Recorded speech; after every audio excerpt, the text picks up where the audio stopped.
Hey everyone, Mike here in the BFH Garage, and in today's video I'm going to do a tool demonstration as well as a tool review. In my last video I had several people reach out to me asking about this tool, and that video happened to be my mini boat side rock sliders for my TJ right there. The tool in question is the Blair Rotobroach.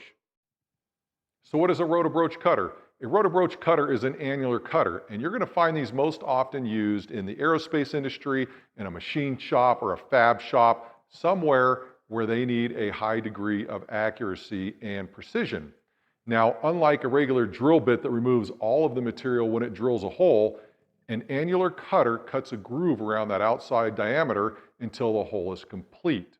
So let's quickly talk about why you'd want to use an annular cutter such as the Blair Rotobroach instead of a standard drill bit. Now, I'm pretty sure everybody watching this video at one time or another has experienced when you load your drill bit up into your hand drill, you put your center punch on your material, you start to drill, and that drill bit walks right off of that mark. Very frustrating. The other thing too is when you're drilling thicker material, as you continue to drill down, if you are not perfectly perpendicular to the material you're drilling in, your degree of accuracy is going to be reduced greatly. Now, an annular cutter such as the Rotobroach uses a center guide pin. So when you make that center punch mark or that pilot hole, that guide pin will ride right into that, and that circular cutter rotates around that axis. Makes for a very, very accurate cut. With all of that out of the way, come on over here. I'm going to show you the kit that I bought. They come in a whole different variety of kits. You can choose what's right for you, but come over. I'm going to show you this and show you how to use it, give you some close-ups of this thing in action just so you can see what it does. When you go to shop for your kit, sometimes you're going to see these identified as a spot weld remover. It's a completely different kit. So make sure that you're purchasing exactly what you're looking for. The kit I have here is going to be the Rotobroach sheet metal hole cutter kit number 11090. Now let's open this up, take a look and see what's inside. So as you open up this kit, you're going to see you have a whole series of cutters here ranging from 5/16 all the way up to 3/4. You have your arbor here, you have a center punch, you have 2 spare guide pins, you have an Allen wrench to adjust the tension on your guide pin, and then you also have 2 different washer types that go here. Now, first thing you probably notice is I'm missing a cutter here, and I'm also missing my small washer. I'll explain why here in a little bit. Now, when you look at these cutters, they are made with a very high degree of accuracy, and these things are sharper than you could ever imagine. These things move a lot of material really, really fast. So that is a cutter in a nutshell there. Now, the way this works is you have your arbor here with your guide pin.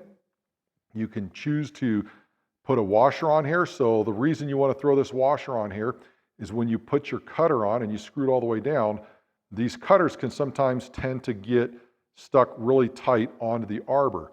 Well, this gives you 2 wrench flats here that if you turn it the same way that the cutter should come off, it aids in the removal of the cutter. And I'll talk about getting those off that are stuck later. Now, the other washer here is a smaller washer designed to also be used with it. It just doesn't have the wrench flats. For me, I open up this thing and somehow managed to lose it, and that's fine. I use it without it, and I don't have any problems with it, although it would make it easier to get your cutters off when you're done with them.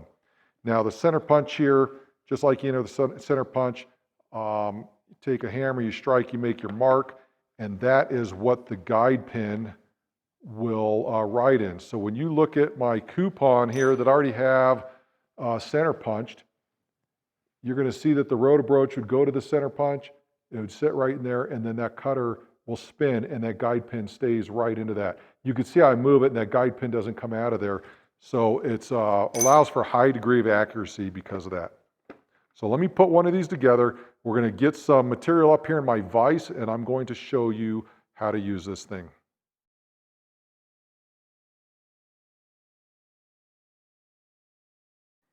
So for the first demonstration, I'm going to use the 5/8 cutter. I'm going to put it onto the arbor. And again, you can use a little washer or even that other washer with the flats, but in order for you to see this correctly, I'm leaving those off. You want to snug this down pretty tight because if you don't, that's what tends to cause it to get stuck on there. So make sure that's snug, get it set in your drill. You always want to use the low setting on your drill. These with mild steel are designed to operate right around that 900 RPM range, and you want to use that slower speed.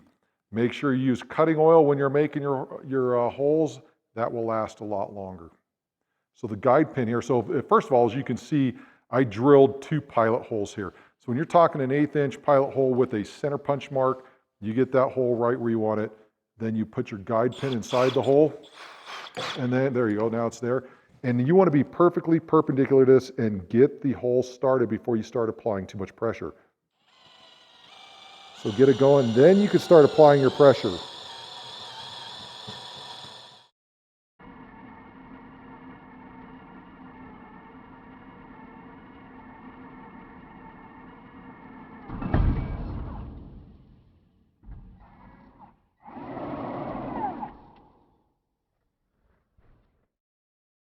When you buy a kit such as mine, they come with the different size cutters.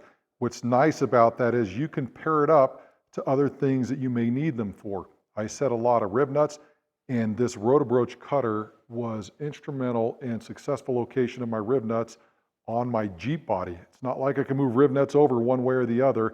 They needed to be drilled exactly where they needed to be.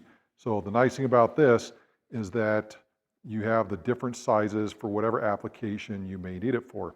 Now, this here, you're going to notice on this coupon here, I have them center punch. They are not drilled through with a pilot hole.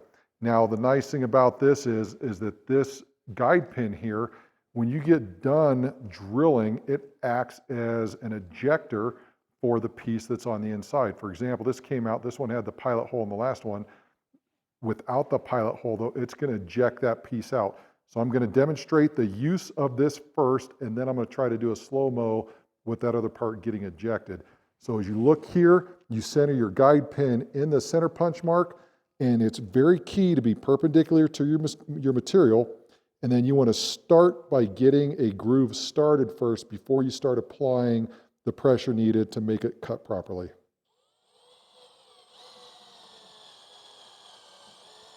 Once that groove's established, you could add more pressure.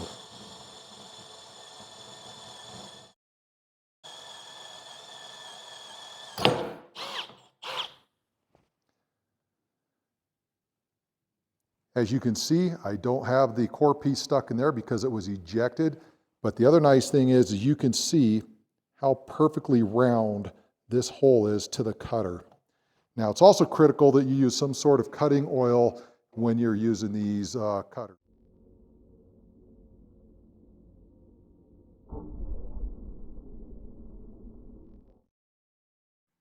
One of the reasons I like the Rotobroach cutter is it gives me a nice accurate hole when I want to set a rib nut.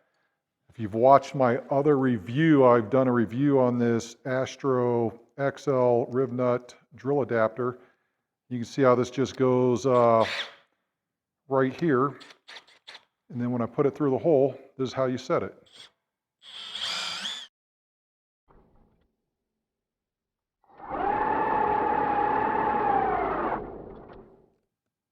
Having used the Blair Rotobroach tool for multiple projects on my Jeep, it has been absolutely invaluable. I love the accuracy of it. I love how sharp these things are. I mean, these are almost razor sharp. Now, talking about pros and cons of certain things, when you look at these Rotobroach cutters here, these are made with a hardened material, and what that causes it to do, it allows it to be very sharp, but the material itself becomes brittle. So if for some reason you start to cut a hole and you're not perpendicular to the hole and you get off even a little bit, you can cause that particular cutter to break. That's why I'm missing the other one.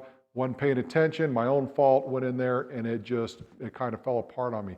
So that's one of the downsides of them. But when you look at it, they are superior to standard drill bits in just about every way, with the exception of depth. With the standard drill bit, you can get deeper, I guess, if you need it.